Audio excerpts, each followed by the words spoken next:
Welcome back to Second Chance University. Today we have an amazing, inspiring story about the American dream. I'm here today with the good brother. It's Miyaga. What's going on, guys? Everything is beautiful, man. It's good to have you, man. It's good to have you. When I always thought about your story.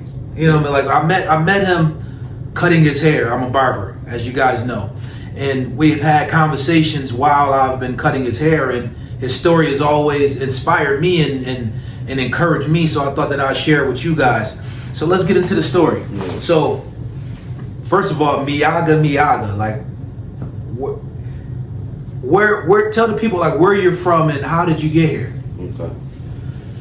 So my parents are South Sudanese, and I was born in Ethiopia, and grew up there, lived there till I was about 11 years old, and then moved there in '08. And then I've been in Buffalo ever since. So I think as far as my story, I kind of have my childhood is, I lived my childhood days there, and then like my second coming of me, I guess it's starts in Buffalo. Wow. So when you guys moved to Buffalo, so where did you move to Buffalo? Were you placed in Buffalo? Like how did you get to Buffalo, New York? Yeah. So South Sudan, it became a country in 2011, right? Okay. It's like one of the youngest nations, and prior to that, there's the Civil War. Okay. So my parents migrated from South Sudan because of the war to Ethiopia in a refugee camp. Okay. So that's I was born, and the whole journey, like I like to tell it from my mother's point of view. She's at the time she was pregnant with me, 6 months pregnant with me, and it's on foot. You're on foot. You're hitching a ride there and there, and her siblings, and my father who took them all over there, and then she her being pregnant, and then after. When she got there to the refugee camp, a day later, that's when I was born. Wow. So, how far is that journey? So it's not a straight shot, So I think it was a 5-month journey. Wow. 5-month journey.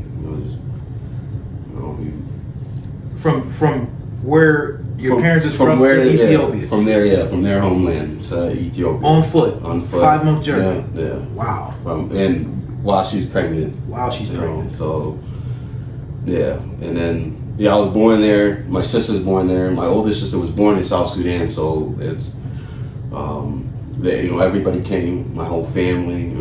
I got a big family back home, and they all came to the refugee camp, and we lived there till about 11 years old. And then Okay, so you went through the refugee camp, and that refugee camp pretty much placed you guys in Buffalo. Yeah, so my mother, she applied to get us out of there. Okay. So, and it's a process, I'm not sure how long it is, but it wasn't like, hey, next year you're going, so, numerous interviews, you just, you don't know when you're going to get called, You were 11. Yeah, I was 11, Okay. So she applied to get us out of there, and in the meantime, my dad was in South Sudan. Okay. He was fighting the war, So he would, he'd come back and forth, but it was, and then I think all of this comes down to just one day where it was, hey, we're, our names got called, Wow. So we're going, and all of it was, everybody wants to get out of there, and we were going to America. We didn't know where we were going. We just,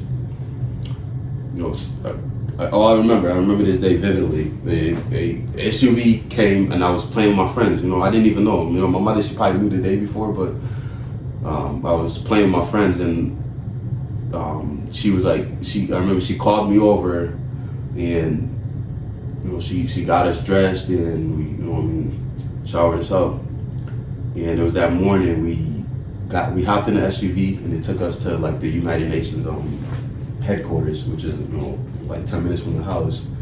And while we were there, all our family members were there, and it was like this was it, you know. You didn't know how long until you see them again, you know. So all I remember was just like I was, you know, like this is what we wanted, you know, to get out of there. But it also seemed like, you know, like you know, I'm saying goodbye, you know what I mean, to my friends, my family, and I didn't know when I was going to see them again. So I remember just as the truck, the SUV drove away, I was just like bawling my eyes out, you know, just. Yeah, there's a lot to it, you know. Yeah. It comes, my sister, my older sister, her name, she was in the case with us, you know. Okay. And she ended up getting married, you know, started her own family. So she wasn't part of the case anymore, you know. So just immediate family. She's living. If she wanted to get out of there, she would have had to, you know what I mean, exactly, separate. So, you know, left there, my aunts, cousins, and my dad. He with him being in the war in South Sudan, his name also wasn't in the case, you know. But he's like, hey, you know, my mom, he's like, you know, go and take the kids, you know, and yeah, that's. So yeah, and then we ended up in Buffalo, you know. Wow. So you ended up in Buffalo. Yeah. You didn't know anyone. Didn't know anyone, no. You didn't know the language, and you just like it's almost like you were just dropped. Yeah. You just dropped here, didn't know anybody, didn't know the language. Yeah. What was that like for you?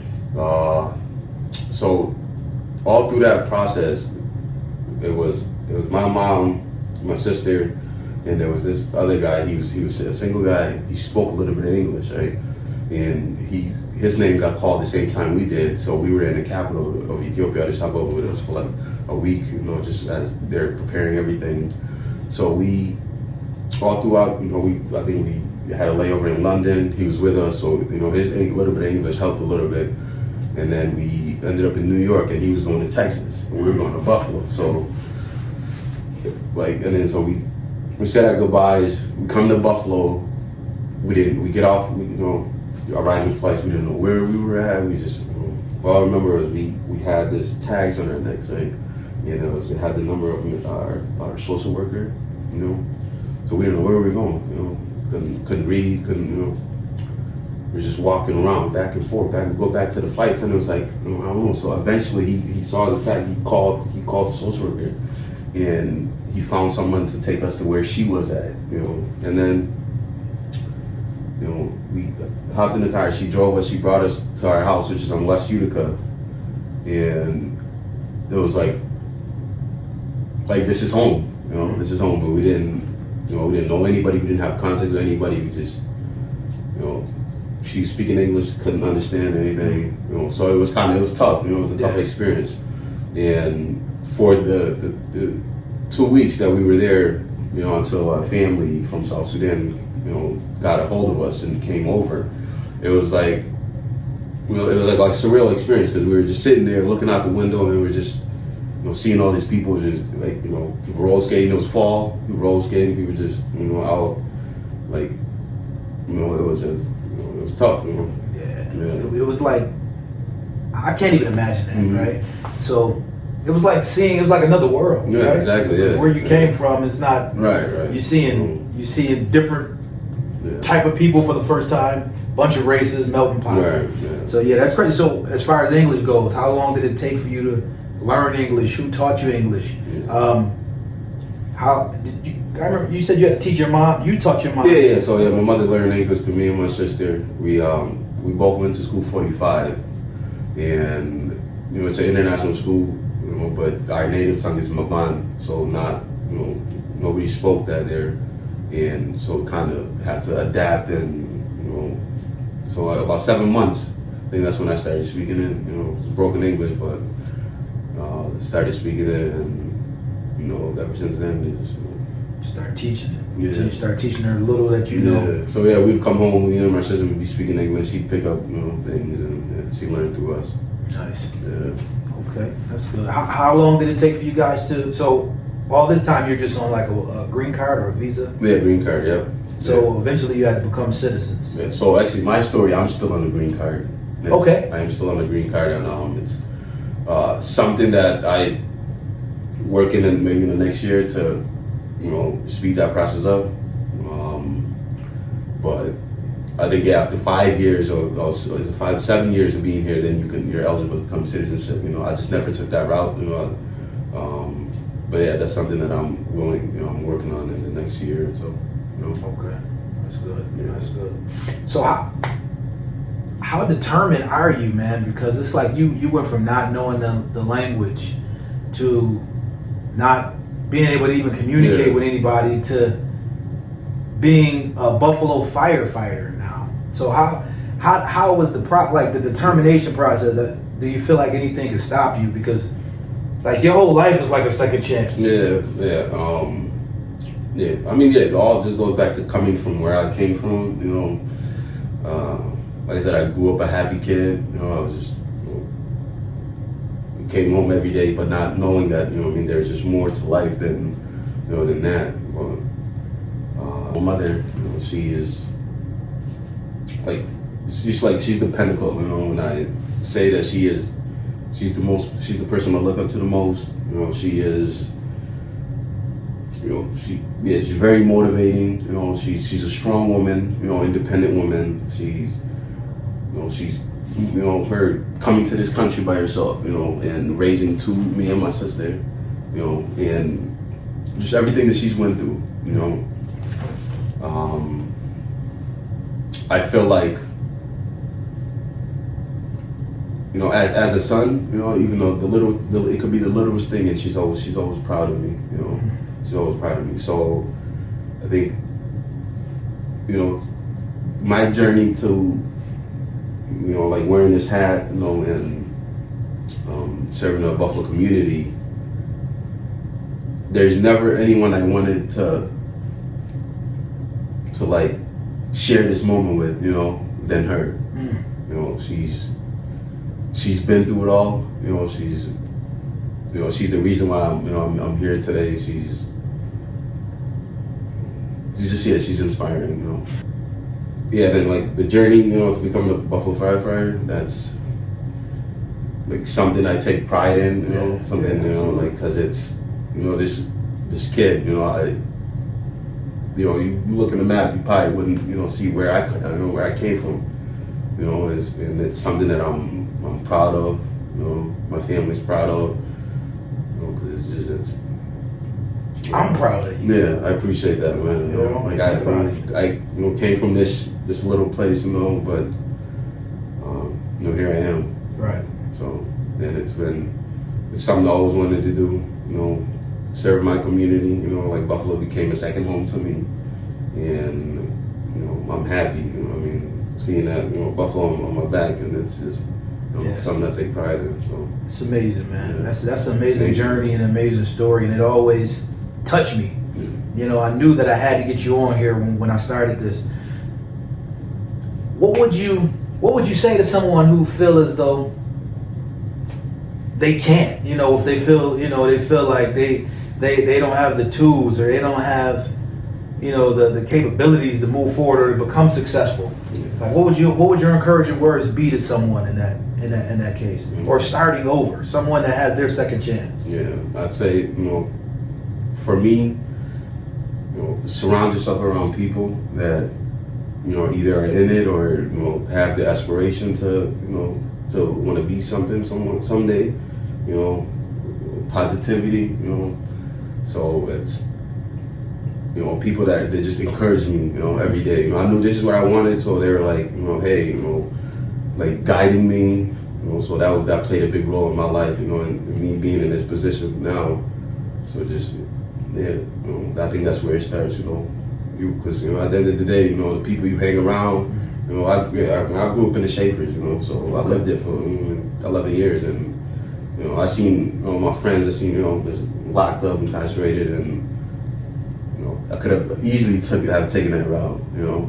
But sports, you know, people that, you know, hey, let's go play sports instead of doing this, you know, and then it just, as I live life, you know, relationships progressed, you know, get into, you know, deeper relationships with other people that's doing better in life. So that helped a lot, you know. So just pick who you want around you, you know. So that's, yeah.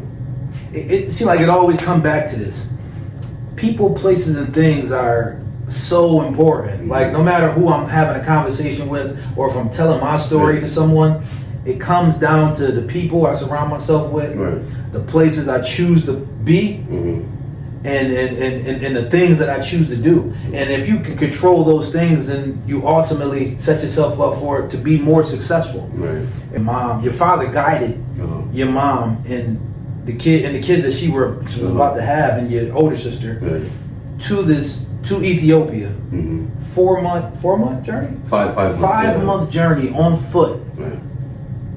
5 month journey on foot to get you guys to a safer life ultimately. Yeah, I mean, then he'll go back and fight, and then come back and visit. And he couldn't even come with you guys over to America when you came, but he made sure that he made a way for you guys to be able to get here. Are you still in touch with your dad? I am, yeah. Actually, I just FaceTimed him the other day, and it was, like, it's, like, the concept was just being a fireman here, and then, like, back then he was just, man, like, like, I'm proud of you. This is why he did it. Like, this is, like, good for you. Opportunity. Yeah. Literally the American dream. We don't have any excuses. This man was placed here ultimately for an opportunity, right? To have a better life. We have this opportunity every single day to better ourselves. This is something that we have to choose to do. So where you come from, doesn't define your outcome. There will always be obstacles in the way. It's just, learn to overcome them, and you'll get there. So.